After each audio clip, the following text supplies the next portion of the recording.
वेशों से, रंग रूप और वेशों से, कई रंग रूप और वेशों से हम आए हैं, हम आए हैं, हम आए हैं, हम आए हैं, ये नुक्कड़ नाटक में आए हैं, इंदौर से हम सब आए हैं, इंदौर से हम सब आए हैं। अरे वो दुनिया वालों, देख रहे हो सिविल सर्विस की परीक्षा में लड़कियां अव्वल आई हैं। हमारा समाज लड़कियों को बढ़ावा दे रहा है। अरे ओ दुनिया वालों, लड़कियां देश विदेश जा रही हैं और ला रही हैं गोल्ड मेडल। पंचायत में 50% आरक्षण महिलाओं को दी गई है। हमारा लोकतंत्र बढ़ रहा है, हमारा समाज बढ़ रहा है। इसके साथ ही महिलाओं की आबादी में इजाफा हुआ है। अरे भाई, आप किस दुनिया की बात कर रहे हो जहाँ पे लड़कों की पढ़ाई को बढ़ावा दिया जा रहा है और लड़कियों की पढ़ाई को दफना दिया जा रहा है, और ये कह के कि लड़कियां पराया धन होती हैं, आगे चल के इन्हें चूल्हा चौका ही तो करना है।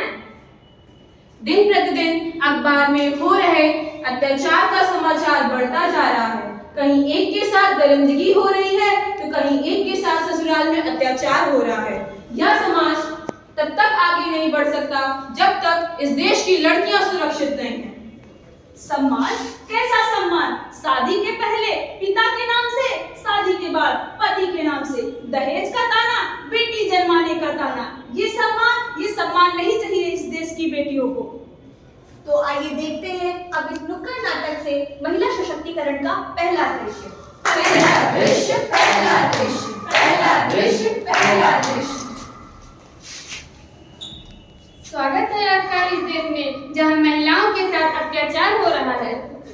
स्वागत है आपका इस भारत देश में जहां महिलाओं के ऊपर घरेलू हिंसा की संख्याएं बढ़ती जा रही हैं। स्वागत है आपका इस भारत देश में जहाँ पे जो अपने सपनों को कॉम्प्रोमाइज करने को बोलता है। कॉम्प्रोमाइज? क्यों करें हम कॉम्प्रोमाइज? हम नारी है नारी। इस समाज की दुनिया में बेबस और लाचारी एक दिन आएगा जब हम अपने पैरों पर खड़े होकर दिखाएंगे और इस समाज को बदलना सिखाएंगे।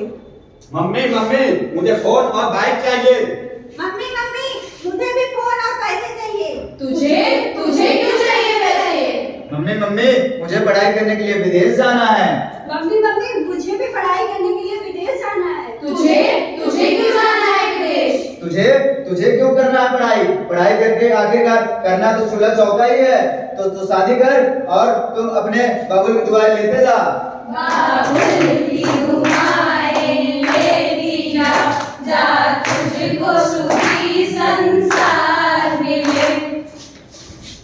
तो आइए देखते हैं अब इस नुक्कड़ नाटक के महिला सशक्तिकरण का दूसरा दृश्य। दूसरा दृश्य, दूसरा दृश्य, दूसरा दृश्य, दूसरा दृश्य। अरे मनहूस, तुझे मेरे घर में क्यों पैदा होना था? अरे लड़की जो गड्ढे में गिर गई। मैं तनु यादव कैमरामैन शिव के साथ आप सभी के सामने आए हैं। आइए देखते हैं इस गांव में क्या वारदात हुई है। भाई साहब, आपने अपनी बच्ची को गड्ढे में फेंक दिया है। अरे नहीं मैडम, मैंने अपने बच्चे को गड्ढे में नहीं फेंका है। नहीं, हमें खबर मिली है और गांव के लोगों ने भी देखा है। आपने ऐसा क्यों किया? अरे मैडम, लड़कियां कलंक होती हैं, ये हमारा खर्चा बढ़ाती हैं। तो आप इस बच्ची के पैदा होने पे आपको सरकार द्वारा धनराशि भी दी गई होगी, उसका आपने क्या किया? अरे मैडम, उस धनराशि से हम क्या ही करते? उस धनराशि को मैंने अपने खेत बाड़ी में लगा दिया। अब मैं उससे अनाज पैदा करूंगा। तो क्या आपको लड़का चाहिए था, इसीलिए आपने लड़की को फेंक दिया? हाँ मैडम, लड़का होगा वो हमारे बुढ़ापे में सहारा बनेगा और वो हमको कमा के खिलाएगा और हमारे वंश को भी बढ़ाएगा।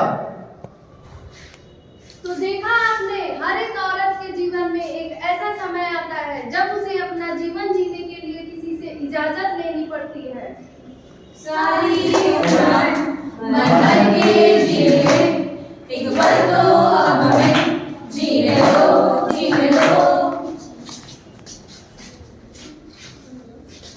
हमारी उड़ान से डरने वालों, हमारे पर को काटने वालों, हम वही महिलाएं हैं जिसने आजादी में अपना खून बहाया है। जब पुरुषों के घर पे अंग्रेजों ने कब्जा किया था, तब झांसी की रानी ने अपना खून बहाया था। इंदिरा गांधी ने प्रधानमंत्री बनकर इस देश को चलाया था, तो कभी नंगेली ने इस समाज से ऊंच नीच से लड़कर दिखलाया था। इंदिरा नूरी जैसी कई महिलाओं ने बिजनेस का ऊंचा मुकाम दिलाया था। अब समाज हमें नहीं, हम समाज को बदलेंगे और नारी सशक्तिकरण इस देश में लाकर दिखलाएंगे।